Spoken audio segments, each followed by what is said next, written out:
Lesbian detective. Unsolved cases. She's still missing. Yeah, they haven't found her yet. Well, let's talk about it. They say he vanished without a trace. Could it be a psychotic break or a tragic accident? Police don't know where the body went. Unsolved murders, body still missing. That's unheard. Where's the witness? Lesbian detectives, what's going on? City on high alert, this out the norm. He did what, the who? Man, that ain't real, these crimes ain't true. Then come uncover these theories with us. We live right now, tuning in is a must. Right now. Lesbian detective. Lesbian detective. We about to start the show, so get your popcorn ready, let's go. Pay attention to the message. I present to you the Lesbian Detective. This is Lesbian Detectives. I'm Sarah. And I'm Elizabeth. And we are here talking about missing and unsolved murders. We are discussing cases that you have forgotten about or never even heard of. So sit back, relax, and let's start this podcast.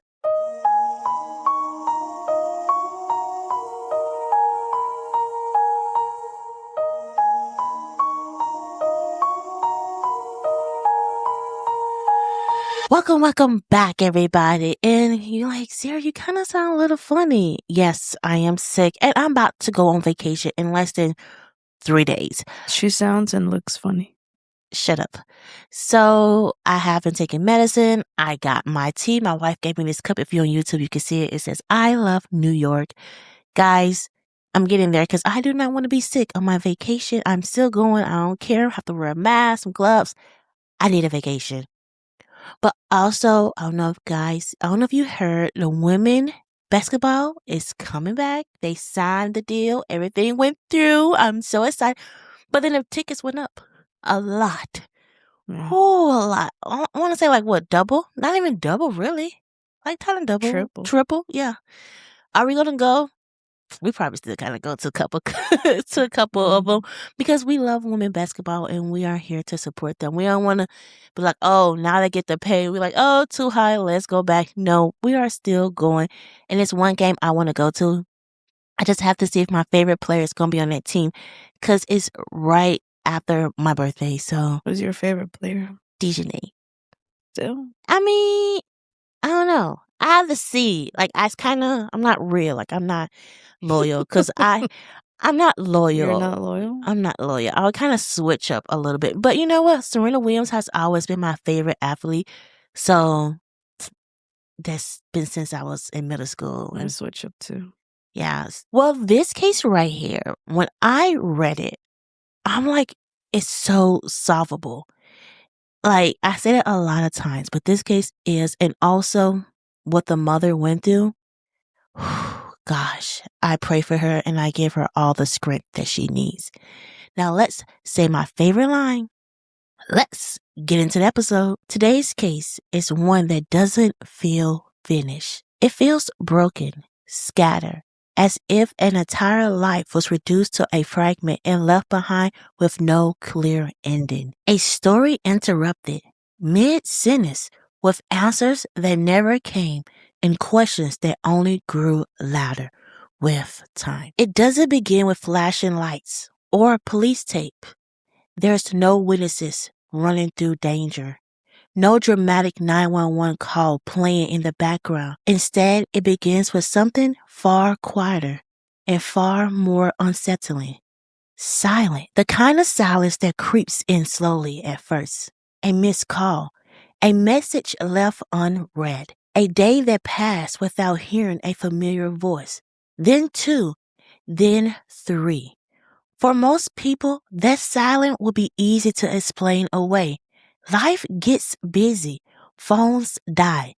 People forget to call back. But that silence was different because the person at the center of the story wasn't someone who drifted away.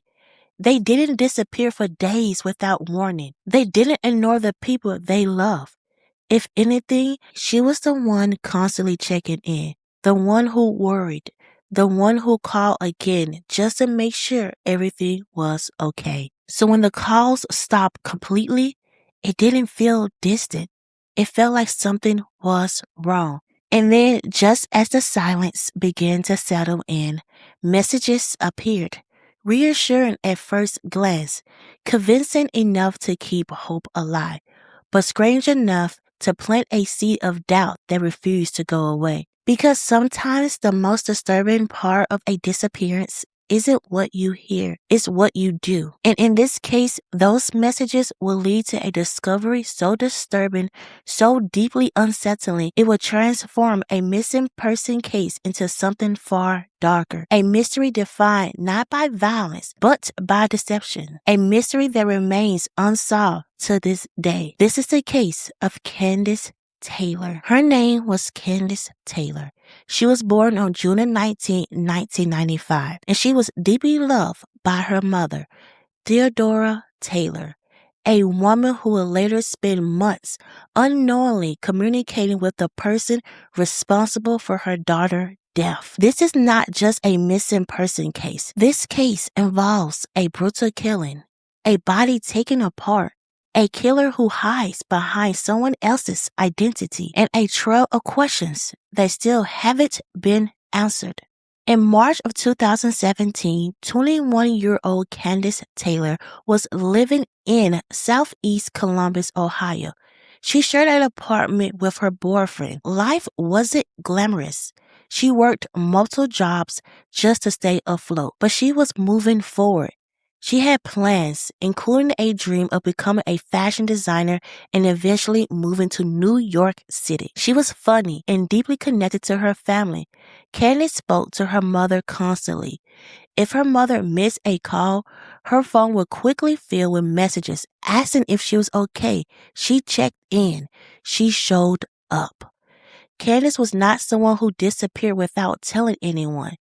So when the calls suddenly stopped in mid-March of 2017, her mother knew something was wrong almost immediately. On March 17, after several days without hearing from her daughter, Theodora reported Candice missing to the Columbus Division of Police. One detail stood out right away.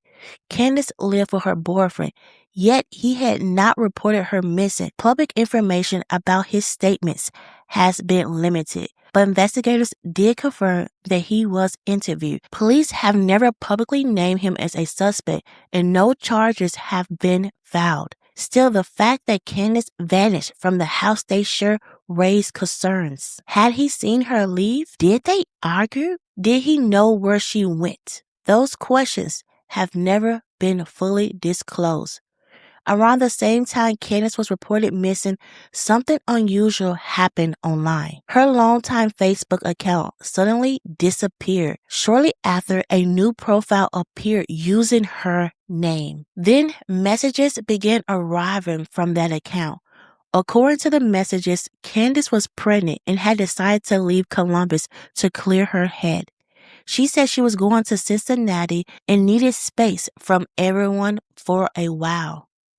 Not long after, Theodora also began receiving text messages from Candice's phone number, repeating the same explanation. To outsiders, the story might have sounded believable, but to her mother, it didn't feel right. The tone was different. The wording didn't sound like Candice. The warmth that they normally came through her messages was gone. Theodora told investigators she did not believe she was truly communicating with her daughter. Despite her doubts, she kept responding. It was the only connection she had. She tried to confirm the pregnancy claim by calling hospitals in the region, hoping Candice had received medical care. Because Candice was an adult, staff could not confirm information. Every attempt ended in frustration. Meanwhile, the messages continued through April and May, repeating that Candice was alive but needed time. Theodora repeated asked for one simple thing, a phone call, so she could hear her daughter's voice. She promised she would respect Candice's wishes if she could confirm it was really her. No call ever came. Candice also missed family events she would never normally skip, including her siblings' birthdays. For someone so devoted to her family, the silence felt unnatural and alarming. What Theodora did not know was that a horrifying discovery had already been made months earlier. On March 28, 2017, just days after Candice was reported missing, employees at a waste facility on South Columbus Airport Road found human remains inside a garbage truck. Police responded and confirmed the remains consisted of 2 human legs severed at the knees and wrapped in plastic. A brown fur boot, size 10, was found with them. Investigators believe the remains belonged to an adult female, but without the rest of the body, identification was extremely difficult. Extensive searches were conducted in hopes of finding additional remains or evidence, but nothing else was recovered as an unidentified homicide. Because Theodora believed Candice was alive and communicating, she had no reason to connect the discovery to her daughter. Eventually, authorities released images of the boot found with the remains, hoping that someone might recognize it. A friend sent those images to Theodora. The moment she saw the boot, she recognized it as Candice's. The style, the size, it was something she had seen her daughter wear. The realization was devastating. The legs had been discovered shortly after Candice disappeared, meaning the person messaging her for months could not have been her daughter. Someone had been impersonating Candice. To confirm the identification, Theodora provided a DNA sample. In early 2019, nearly 2 years after the discovery, authorities confirmed the remains belonged to Candice Taylor. Her death was officially ruled a homicide. The rest of her body had never been found.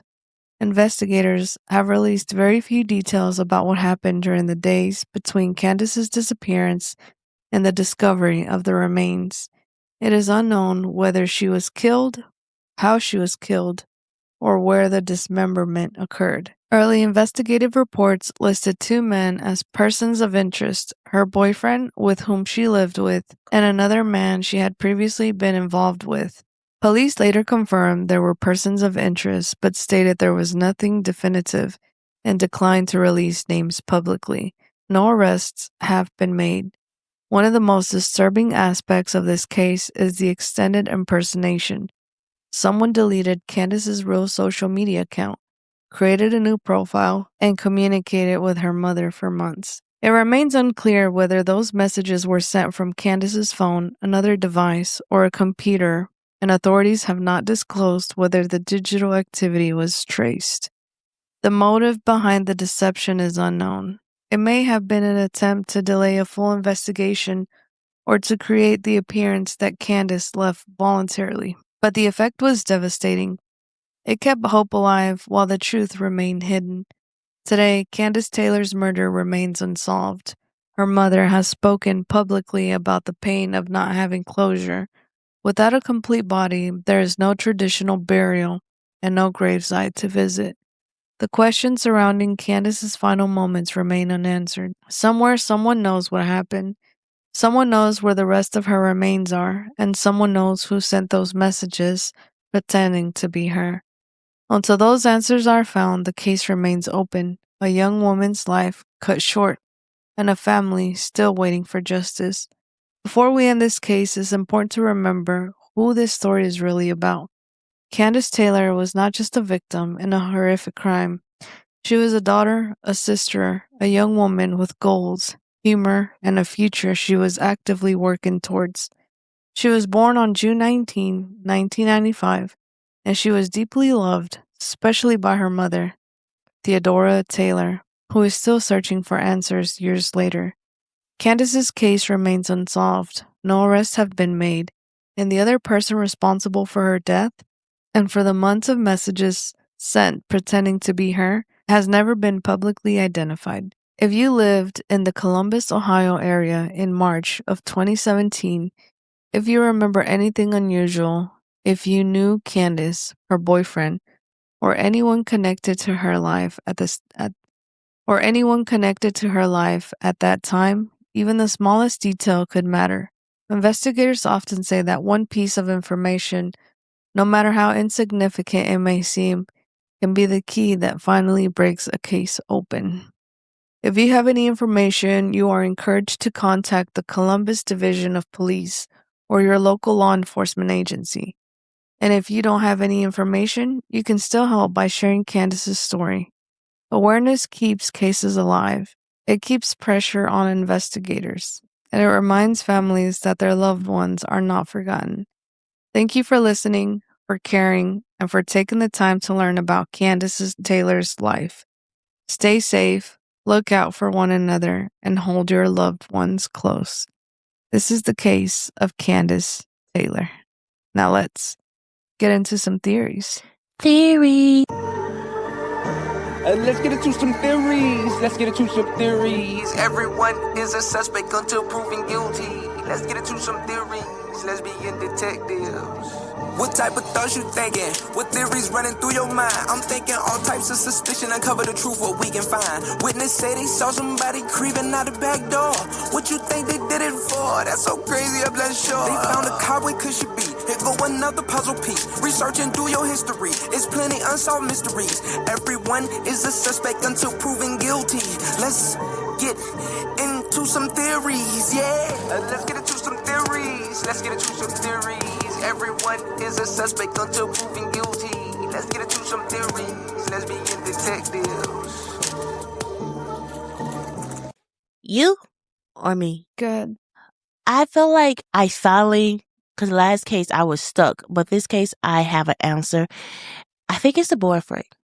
And let me tell you something why. For her body to be cut up like that, and he didn't report her missing, he didn't help, and out of everybody, he will have her phone, and he will have like her passcode and all of that stuff to delete her Facebook, to text her mom.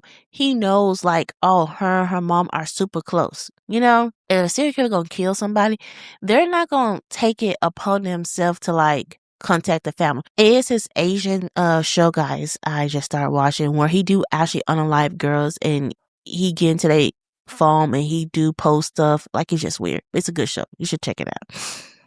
But I do think it's a boyfriend, and I do think the police has failed this case. And I don't know why they didn't really care, because it seemed like so many pieces, it's like thrown at them to solve it. You know what I'm saying? Like, her mom said, hey, I'm getting these text messages. This isn't my daughter. I know how my daughter texts. From her phone and stuff, her page was deleted. As a police officer, you didn't think upon yourself to say, hey, let me check out these messages. Let me actually do my job and see if these messages are really getting sent by this girl, because it was 2017. Okay? They could have easily traced the phone, did their job to see where the phone, because it's her phone. You could have traced it back to the person and figure out what happened to her.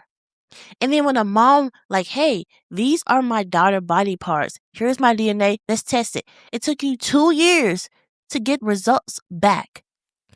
That is laziness at its finest. You interview the boyfriend and then the ex-boyfriend, or, lover, and you just say, hey, you're cleared. You could have easily went to her apartment and checked, because bloods stay. Like, it's gonna be in the crew, like in the little boxes. They're gonna be everywhere. The blood's gonna be everywhere in that apartment. Even though it's been years, it's still gonna be there. He didn't really clean it up. If he killed her at those apartments, trust me, check that bathroom, check the drain. It's something left over, but they didn't care. They didn't. So this mother is like praying that somebody actually care about her daughter. And then as a mother myself, this person is texting me acting like my daughter. This ain't my daughter. This is not how she texts. Because if I text my mom a certain way, she'd be like, why are you texting me that way? Like, she knows how I text. She knows what kind of words I put down. So as a mother, she knew that wasn't her daughter. And then she kept communicating because she just wanted to feel close to her daughter, even though she knew it wasn't her. And she's calling the hospital. She acting like a mother. And I'm sorry, the police, they felt her. Like, they felt this case from the beginning. Like, they didn't look for her, even when they got the body. It's like a mother took all the stuff to the police and say, here, find my daughter. I'm giving you everything I got. They were like, up, next case, somebody else figured it out.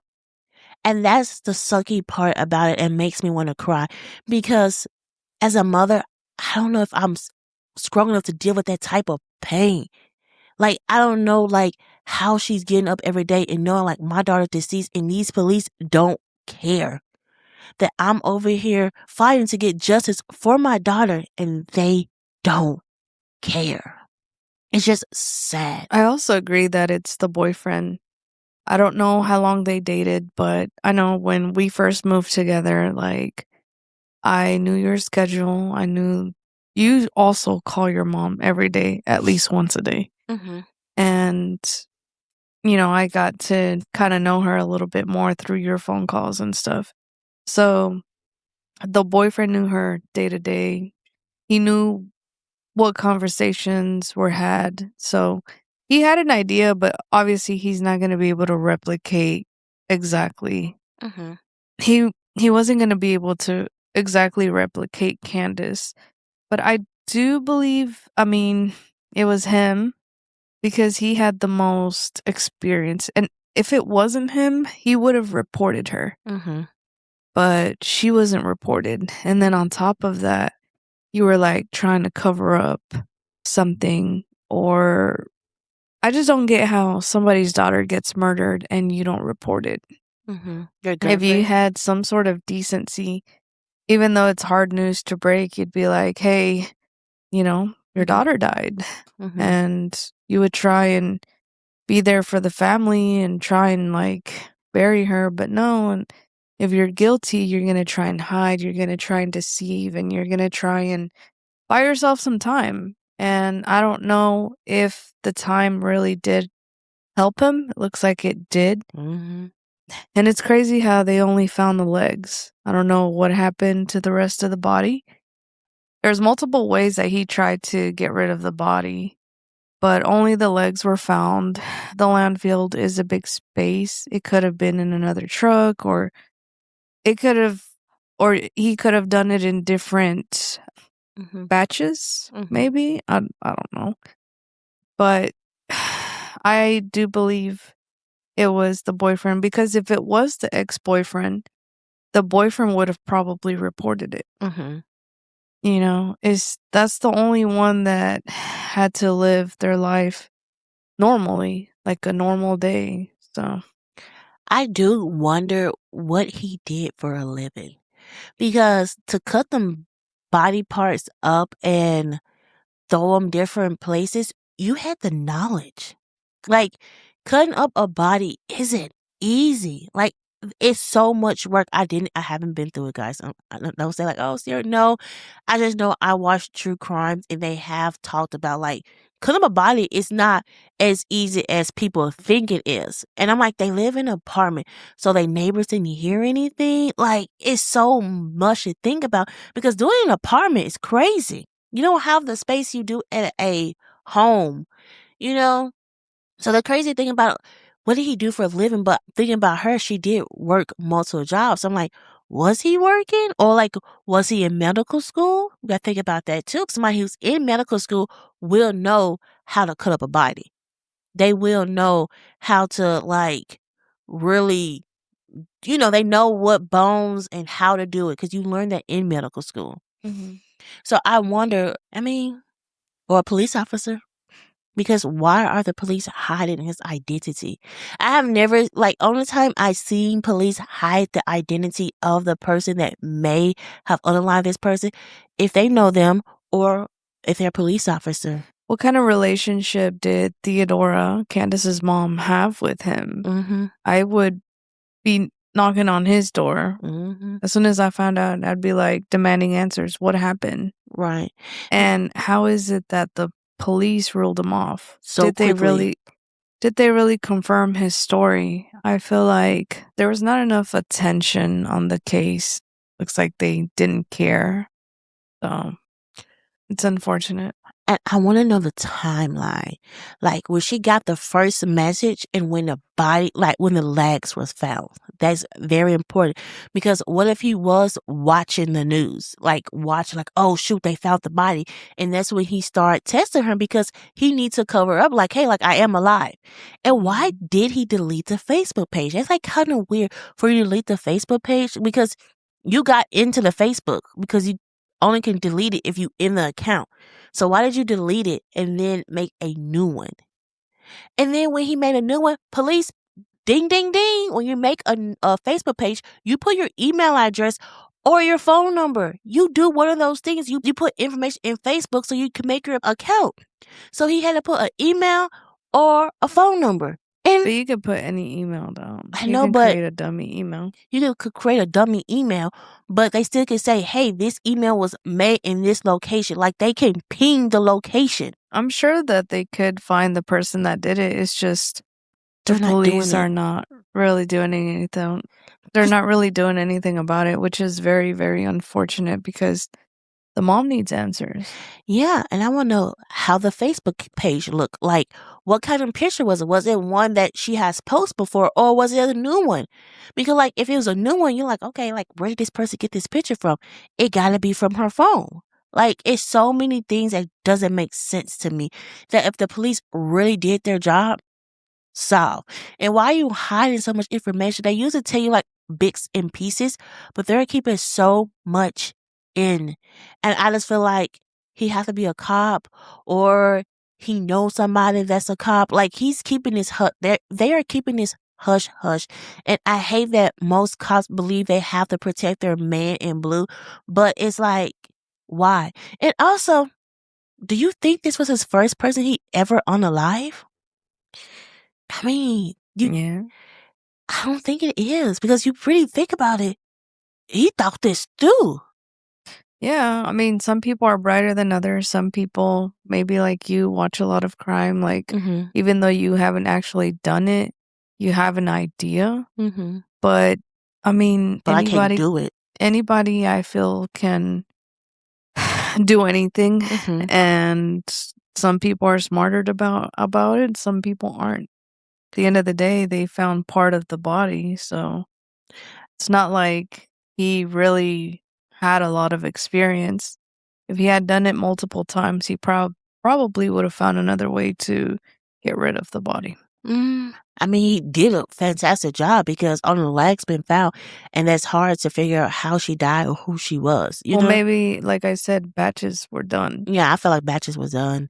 Like, I feel like the legs was together, probably the torso was together, the arms was together. And the legs are also kind of harder to track down than, the actual head and stuff like that. So yeah, because like if she doesn't have a tattoo on her leg, so they're like, oh, like, this person with this tattoo. It's a lot, guys. But with this case, guys, it sucks that the police didn't do their job, and we say a lot in this podcast. But tell me you guys' theories. I love hearing it. And I had a couple people email me about Nicole, and they're like, oh my God, I agree with your wife. I'm like, excuse me? Like, gosh. But yeah, I mean, it kind of boosts her little ego up a little bit. Can y'all agree with me sometimes? But this is Lesbian Detectives. We are all podcast platform. If you want a case, please send it to my email, inbox me, put in the comments below, and I will do it. We are all social media platform. Don't forget, everybody's a suspect. So proven innocent. Bye. Lesbian detectives. Unsolved cases. She's still missing. Yeah, they haven't found her yet. Well, let's talk about it. They say he vanished without a trace. Could it be a psychotic break or a tragic accident? Police don't know where the body went. Unsolved murders, body still missing. That's unheard. Where's the witness? Lesbian detectives, what's going on? City on high alert, this out the norm. He did what, the who? Man, that ain't real, these crimes ain't true. Then come uncover these theories with us. We live right now, tuning in is a must. Right now, lesbian detective. We about to start the show, so get your popcorn ready, let's go. Pay attention to the message I present to you, lesbian detectives.